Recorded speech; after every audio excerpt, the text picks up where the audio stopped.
There we go. Marketing, entrepreneurship, and all things small business.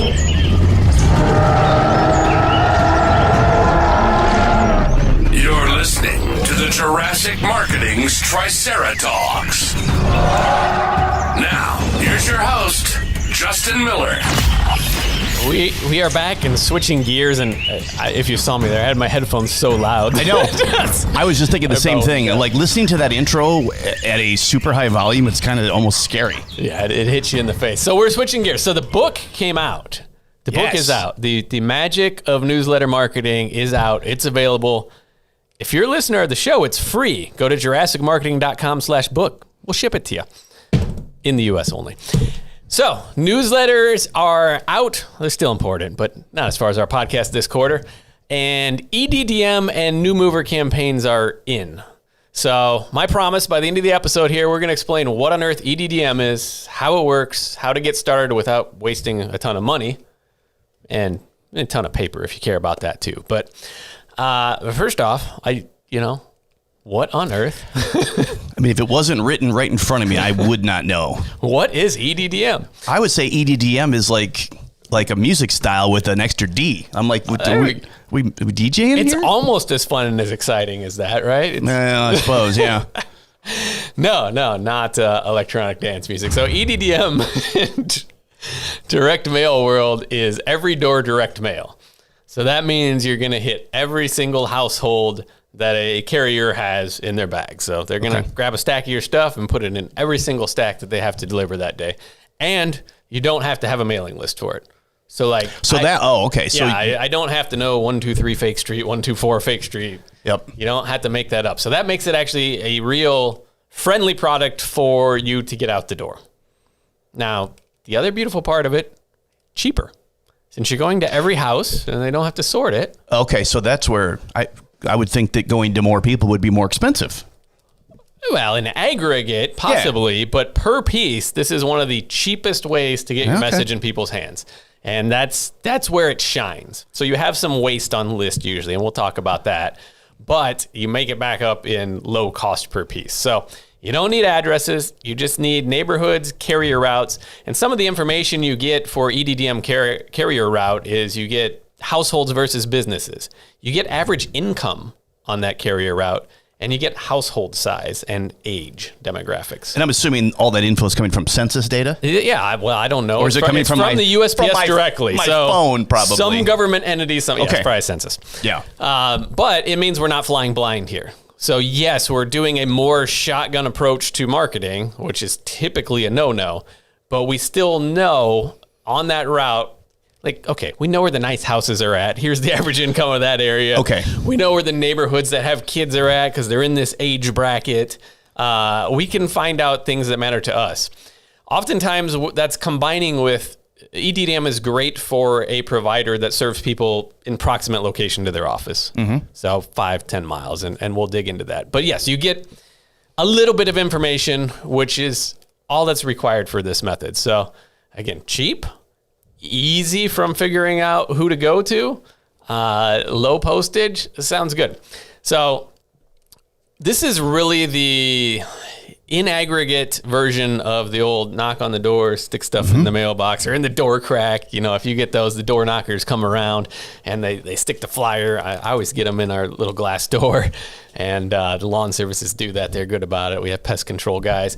So this is the closest thing we can do to replicate door-to-door knocking, and obviously much cheaper because no human being involved from your company. So, it's not creepy either. That's true. People actually will check the mailbox. They're not sitting there looking at their ring feed on their phone, deciding whether or not they're going to open the door. Yeah. I mean, my kids are trained, do not open the door. Even if you can see them. Yeah. That's the funny thing about the ring is that then you can mess with people too. Well, yeah. That's the fun part for me. It's like you can play back the recorded messages, right? Yeah, Kevin's not here. You sound like Kevin. He's not here. Oh, you're actually talking to them. Sometimes I do. You have 10 or 15 recorded messages you can use. So. See, now I haven't done that. That would be kind of fun to just. What on earth are you doing here? Yeah, really. Why are you here? If they don't want your postcard message or whatever, they just throw it away. You don't have to deal with the rejection either. I guess there's another way. That's true. Yeah. No, that makes sense. And the majority will reject it. Something you said earlier, this is going to go to a whole area, but it also gives you info and data that you are probably going to know in this area. I'm hitting everybody, but I can tell you this part of the neighborhood is probably where I'm going to get my response because it's the people I want to market to. Yeah. Look, if you're a wealth advisor and the route says that, it's primarily multifamily housing and it's super cheap, probably not your market. Yeah. So it can be as simple as that too. If you're a pizza shop, you got more leniency on who you go to. Location and closer is going to probably dictate there. And then of course, this is completely different than if you're running digital ads to start with. We don't have any ad blocking, spam complaints, all that stuff. And as with all direct mail, if you've heard me say over and over and over, there's barely any competition in the mailbox. The beauty of direct mail is there's barely anything in there. So that doesn't mean you're going to win by default, but it certainly gives you a leg up if you have the right person, right message, all that fun stuff. So your message lands physically in their hands. There's no scrolling. The spam filter is like the recycle bin they sorted over, but you get more time and more attention than you would via any other media. So that is a win for sure. So let's talk about targeting a little bit and business types. So there are a couple of types of businesses that use this method more than others. Although honestly, it's completely underutilized. Like you're going to start looking for it now, like when you learn what the permit says. Now that I know it's there, I've heard the term before, but never realized that it even existed. I bet I'm getting hit by some of these people already. Yeah. So your giveaway, by the way, and marketers are going to notice this, your customer is not. But the giveaway is the address is going to say local postal customer usually. Okay. I have seen those. So it doesn't have your name. It has local postal customer. I mean, the permit, the little imprint in the corner or wherever it's at, it's also going to say EDDM. But okay.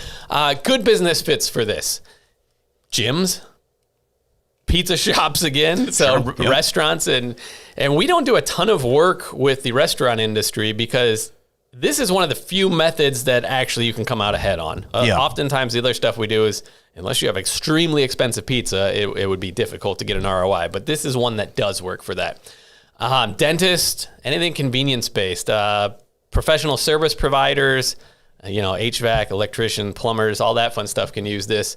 But anything where your clients are typically, again, within 5-10 miles, and it depends on your metro area, because some metro areas, 10 miles is like an hour drive. Yes. And others, you can actually stretch this out a little further. So it depends. So assuming you're serving your local neighborhood, you still can look through, and we'll talk about getting the routes, but you make judgment calls on that. But at the end of the day, what we're trying to do is make sure that they think of you. So this is an impression, and we'll talk about, what to offer.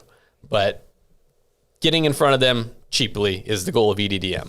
And of course, we want an ROI too. But I kind of already hinted that it's affordable, scalable, and the postage rates are one reason. So every door direct mail gets some of the lowest, most discounted postage rates of everything. So if you're going to do this, don't apply stamps from the post office on there. Use a service provider or even the tool on the post office website. We, of course, prefer you use us, but this is one you can DIY if you want. It's a little more expensive to do so, but you certainly can. So this is a good entry point for a company that's just starting direct mail. Mm-hmm. And it's because you don't need massive numbers to make this work, and the list is pretty focused, so it's small volume. So if you've never mailed before, this may be where to start if you're serving people that are close to you in proximity. Now the key, as with all direct mail, and I don't know how many times you've heard me say this, repetition. Mm-hmm. Not a one and done. Okay. So here's the thing. Well, I'll keep using the pizza shop example. It doesn't mean it's the best example, but it's an easy one for people to get. And you might have gotten pieces in the mail from pizza shops. So pizza shop mails you a postcard with coupons and then never does anything again. Well, you might have redeemed that, but you're not building loyalty. You're not building a brand. For that pizza shop to survive, they need that customer to keep coming back over and over. And you want to set yourself apart. So I'm a massive consumer of pizza. Mm-hmm. And I think maybe one for sure, maybe 2 pizza shops have ever sent me a standalone every door direct mail piece. I can only think of maybe one in where I live. And you're right. I would probably, there are many times I would be convinced rather quickly if it was like, come in and get free this or do this. You're right. A lot of times pizza, it's like fast food. It's just like, let's go. Yeah, it's a convenience play for sure. So that means we got to be quick. We got to be that name that comes to mind when they're thinking of where am I going to order from. And this is one way to do that. Now, on the other end of the spectrum is more professional services. So we have a local tree service that we do a campaign for, and this is using every door direct mail. It's essentially emulating putting the flyer in the door again. So it's meant to look like someone walked around and tossed this in your mailbox, which you can't do, by the way. but a tree service example, we pick routes. In their case, we pick them where the trees are in their service area. Imagine that. So it doesn't have to necessarily be like right immediately around their office. That doesn't make sense in this case. But it is in their service area and lined up with what we know they serve, which is trees, which turns out you can see on a map. So that works pretty well. When they do this, they spend around $2,000, give or take, and a couple thousand pieces or more go out. And consistently, they get calls and responses and texts. And so much so and so predictably so that they turn on and off the campaign based on how busy they are, which, if you're listening, drives me nuts because I want you to build capacity to where you can grow. But when you have this down and you have the messaging down and you have kind of the routes down, this is something that is fairly predictable for results. And there's not a lot in the marketing world that functions that way. So this is one of them. So they're actually able to turn on and off that campaign and just fill their trucks, basically, fill their crews. So pizza shop to tree removal. Add a couple more zeros behind the other one. Same technique. Yeah. And that repetition is key. So as much as they can turn it on and off, they are still hitting the same routes over and over throughout the course of a year. And you're kind of farming that way. So they're not necessarily, because it seems like every time there's a terrible storm in my area, I don't get direct mail. I get someone knocking on my front door. I know if they can look at my roof. So the tree service, the example, they're so top of mind, they don't need to remind you when your tree fell down. You know them already. Yeah, well, and there's neglected maintenance and things rather than the storm. Storm damage is a completely different thing, and we have another campaign we can talk about on a future episode that's called a quick strike campaign, which is scaling up the door knockers efforts, right? All right. Yeah, same. We had a tree below on our roof, and the neighborhood got a lot of damage. And yes, magically, all the trucks are in the neighborhood, and people are knocking on doors, which does work, by the way. And it could help them as long as the post office is delivering, which they do. So let's talk about start to finish, nuts to bolts, how we run one of these campaigns, because if this sounds like something that can work for you and you're in one of these categories where this campaign works, here's your step-by-step breakdown. So I don't actually usually have enough time to do that on podcast world, but this one's simple enough. I think we can. Okay. So number one is we choose our routes. So postal routes. And we have a tool on our website that you can see that. So the data I talked about, the income, the household stuff. It's JurassicMarketing.com/EDDM. Every door direct mail. Is there a backbeat when you go to the part of the website? Do we have a button for that? We got a couple buttons. I don't know what. Yeah, they're all empty, evidently, except for that. Yeah. No, some EDM music for next time. Oh man. No, so you can go on there, you can play, you can type in your address and look at routes around you. It's going to show you the demographics. It's also going to show you how many households are on that route. So a typical route in our neck of the woods is 150 to 300, if you're curious. Oh, so it's fairly small then. We're not talking about 2,000 or 3,000 houses. Yeah, no, the only way you would see much higher on a route is if it's very dense housing and they're cluster boxes. Oh, okay. Because again, this is like the route for a human being to deliver on throughout the course of a day. You will see commercial versus residential, and you can actually eliminate business addresses. So if you want to only send the residents, you can. You can't go the other way around, though. We can't send just businesses. Okay. You'll see the home ownership stats, household size, and you can begin to add them together to get to a quantity you want. So, yeah, you could send one route. You probably need a larger sample size than that to cause an impact. All right, so once you have your routes, we move to step 2. Step 2 is designing the piece. And typically, it's a postcard. For every door direct mail, postcard. So we want a nice, clear, big, bold headline on there. We want them to be able to see immediately what you do, what services you offer. A clear offer. So coupons work, as you had mentioned earlier. Consults can work for services and professional service providers or household service providers. Sometimes it doesn't have to be any more complex than call or text for an estimate. And we've seen that work. So you don't have to get crazy, although discounts work really well in EDDM world. And then finally, strong call to action. What are they supposed to do? How are they supposed to respond? Are they supposed to call, text, scan the QR code, go to the website, make it overly clear? Cannot stress this enough. You don't get a lot of time on a postcard. You don't have a lot of space. Make sure you know what you're doing. So that's your design in a nutshell. The other ones that work pretty well are just trying to look like flyers that you would drop in a mailbox. So you got a couple ways you can go with that. You can go with a letter, or you can go with a postcard that is very blatant and clear what the offer is. And you don't have to be sneaky on this. You know, we split test over time. If you're doing enough volume, it makes sense to test. But don't go crazy. There's not a lot of copy on these pieces. So design pretty easy. You don't have to go overly pretty either. This is not. It has to be on brand. If it was ours, it would have a dinosaur on it. Yep. But don't go crazy in graphic design world. And then you want to repeat. And in EDDM, you can often just send the same piece again. Really? So it's not having to be creative to come up with a second one or a third one? No, if you want to, seasonality, the offer should be limited time, by the way. They should expire. But you can repeat, you can recycle, you can, if you get like 3 of them and you're deeply hitting the same people, you can just keep rotating through them. And then beyond that, you can test. But that's it. So then you repeat, minimum three pieces going out. Is it the same kind of timeline that you would do with a direct mail piece for a business? It can be. It depends what service you're offering or what product you're offering. Pizza shop, more frequent. Yep.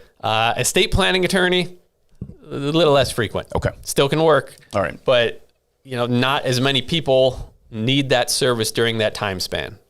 So a little longer lead cycle there. 3 to 4 touches, put it on an autopilot. And then the cool thing about this is once you have it, you have your art and your routes and everything. This is kind of a thing that you can come to us for and just say, okay, go. And it just repeats. So this is a continual run in the background. In a future episode, we'll talk about how we team this up with another media. But we can do everything. We can grab the maps and decide the routes. We can design the piece. We can get it printed, mailed, and we can repeat and manage that so you don't have to look at it again, which is pretty cool. So you just tell us what you're looking for, approve the design, let it go on autopilot. So it's one we kind of like from that sense that it's a repeat. It works. You kind of, after a few months, know what you're going to get, and it just runs in the background. You don't have to worry about it. All right, so let's talk about why people don't do this. So sounds great up to this point. Here's the downside. No, so number one is people think everyone throws away all the mail. They throw away most of the mail. They throw away stuff that's not relevant to them at that moment in time. Now, and then about every 3 months, I'll throw away the mail that's important to me that has expired. Like the coupons for pizza that I'm like, I'm going to wait for the next one. You're right. I only save the things that matter to me. And then there's a little thing on the refrigerator that all that stuff gets stuffed into. And it's there when I need it. Well, and different things matter at different times, right? Yeah. So even if we have the right household list, the right route, we have the right message, if it's still the wrong time, it's the wrong time. But you get that impression. You get more time than you would via any other media. People delete the emails too, obviously, and scroll past the Facebook ads, and the sponsored TikTok posts get scrolled by. Most is going to get tossed in with any media. That's to be expected. Myth number 2 is that it is too expensive to do every door direct mail. Now, the thing is, in offline world, every door direct mail is one of the cheapest ways to get your message out. So if you're going to mail and this method fits what you're trying to do, every door direct mail is going to be consistently one of your cheapest performers over and over. And so much so that your impression cost could be less than online. So if you're targeting highly online, you have that high impression cost, EDDM could hit the people you want at a lower rate, which is kind of interesting. And number 3 is the one we always get is, hey, it's extinct. It's outdated. No one does I've heard that. mail. Yeah. I heard all that kind of mail like stuff. a whole theme with the dinosaurs. If it's on paper, dinosaurs, yeah, it's... But we can get a higher response rate than digital if we have the right list or routes in this case, the right message or offer in this case, and the right timing, which sometimes involves repetition to get to. So any media is true for, by the way, is right list, message, timing, right offer, right person, right time. And this is a very inexpensive when it comes to real marketing way to get in front of people. So EDDM in a nutshell. I mean, that's 3 to 5 times. That's significant enough that could be something that produces significantly more profit. Yeah, well, remember, if you serve an area around you, those houses don't change. Now, True. Some of the people in them do. And actually, next episode, we're going to talk about what do we do when people move in and out of our service area. But EDDM is definitely one of the simplest, most affordable tools for local growth using direct mail. And we'll talk next podcast episode about new mover campaigns, which is the counterpart to this. Still farming in a local service area, but I think we covered soup to nuts how to do that. If you want us to pull a route list for your business so you can see exactly what neighborhoods you can own and be the go-to person in, head over to JurassicMarketing.com/EDDM. Call or text us at 309-767-0004. And we'll get your business in those mailboxes and get a fence built around your local herd there. And we'll be back with more good stuff next episode. Thanks for listening to the Triceratops podcast. Be sure to subscribe and leave your comments. For more information on how Jurassic Marketing Direct Mail can help grow your business, visit JurassicMarketing.com.